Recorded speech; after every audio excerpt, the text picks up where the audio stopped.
Hi friends, இப்போ நம்ம Pandi stores பார்க்க போகிறோம். பாண்டி ஸ்டோர்ஸில் நம்ம தங்கமயில் வந்து உட்காந்துருக்கு. அதுக்கப்புறம் அழுன்னு அழுகுறாங்க. தங்கமயிலோட அம்மா என்னன்னு நினச்சி பார்க்குறீங்களா? அதாவது வீட்டில் எதுக்குமே காசு இல்லடி, நீ ஏமா கடன் வாங்கினதை கொடுத்துட வேண்டியதானே அவங்க சொல்கிறேன். நீ ஈஸியாக சொல்கிறடி. அதாவது கரண்ட்டு பில்லு கட்டுறதுக்கு ஏன் மல்லிகை ஜாமான் வாங்குறதுக்கு இந்த தாலி கயிறை மாற்றுறதுக்கு கூட என்கிட்ட காசு இல்லடின்னு சொல்லிட்டு கதர்னு கதறாங்க. அதனால தான் உங்கள் அப்பா வேலைக்கு போயிருக்காரு. இப்படியே பல்ல கடிச்சிட்டு போனார்னா எல்லாம் சரியாயிடும்னு சொல்ல என்ன பண்ணுறது? நாட்டில் முக்கால்வாசி பேர் இந்த மாதிரி வேலைக்கு போகாத ஆண்களை கல்யாணம் பண்ணிக்கிட்டு தான் வாழ்க்கையே வீணாக்குறாங்க. கடைசியில் குழந்தை குட்டின்னு ஆயிடுச்சுன்னா குழந்தைக்காக பார்க்குறேன்னு வாழ்க்கையே கடத்திடுறாங்க. வேலைக்கு போகாமல் இருக்கிறதுக்கு அது என்ன ஒரு சோம்பேறித்தனம்னு தெரில. எப்படிப்பா வீட்டுக்கு எல்லாம் தேடி வரணும்னு நீங்கள் நினைக்கிறீங்க?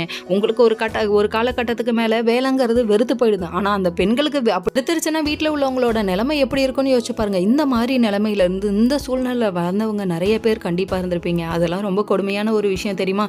சரி, இது ஒரு பக்கம் இருந்தாலும் நம்ம மீனாவோட அப்பா ஆஃபீஸ்க்கே போயிருக்காரு. என்னப்பா இங்கே வந்திருக்கீங்கன்னு சொல்லி கேட்க அவர் ஃப்ரீ அட்வைஸ் கொடுக்குறாமா. ஏமா கோட்ரஸ் வேணான்னு சொன்னேன்னு சொல்ல உடனே கஜுக்கும் காண்டாபுரகமாக கத்த ஆரம்பிச்சிட்டாங்க. செந்தில் கிட்ட உனக்கு அறிவே இல்லையாடா, எல்லாத்தையும் நீ சொல்லிடுவியாடான்னு சொல்லிட்டு கண்ணா பின்ன கத்த ஆரம்பிச்சிட்டாங்க. உண்மைதாங்க, கூட்டு குடும்பத்தோட வாழணும்னு நினைக்கிறேன். இந்த பொண்ணு இப்படி ஒரு பொண்ணு கிடைக்க கொடுத்து தான் வச்சிருக்கணும். ஆனால் செந்திலுக்கு தனியாக வாழணுன்ற ஒரு எண்ணம், தனிமையில் வாழ்றது என்னப்பா ஒரு இனிமை, இதெல்லாம் கிடையவே கிடையாது.